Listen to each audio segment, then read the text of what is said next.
Yine horlanacak diye oturdum. Hiç iyi horlanamam. Sigary ýan senem.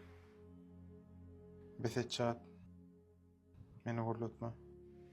Bolýa, baş üstüne. Şuna gaty yaramok. Şuna da işe gitmeli bolýar. Näme? İşiň şol derejä görýärmi? Ýoksa başlaryň diňe almaňa ruhsat beren okmy? Ödüm aýdaýmy näme? Senden işiň söýýär. Senem edilmeň ýaly ýagdaýda. Ýagny Size äýler bilse hiç şaýdy bilmeýäňiz. Sen hiç iyi değil ya. Yani özüňden ol sözler bolýar. Şoň üçin men bilen gowatlaşykda bol. men sen aklymı kapdylýan. Ýer bir giren saýtlarym, okan kitaplarym, görýän kinolaryň we hady edende halan gemmesini bilýän. Men berýän maslahatlarym bütün dünýä tarapyndan dogry kabul edilýär. Indi pikir et, sen mensiz hiç Jaryadyňa 5%, 10-dan ötçäň. Indi täzeden pikirlenip gör. bütün dünýäde adamlaryň kime maslahatyny menden sorap bilýäniňi biletýär. Men özüňden üstün görjek bolýarmy?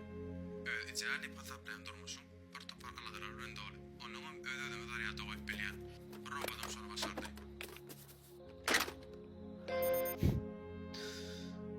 Akylsız. Ol ýöne bir molçyk çynlat däl. Düşündüm. Edilseň durmuşyň ýalymy?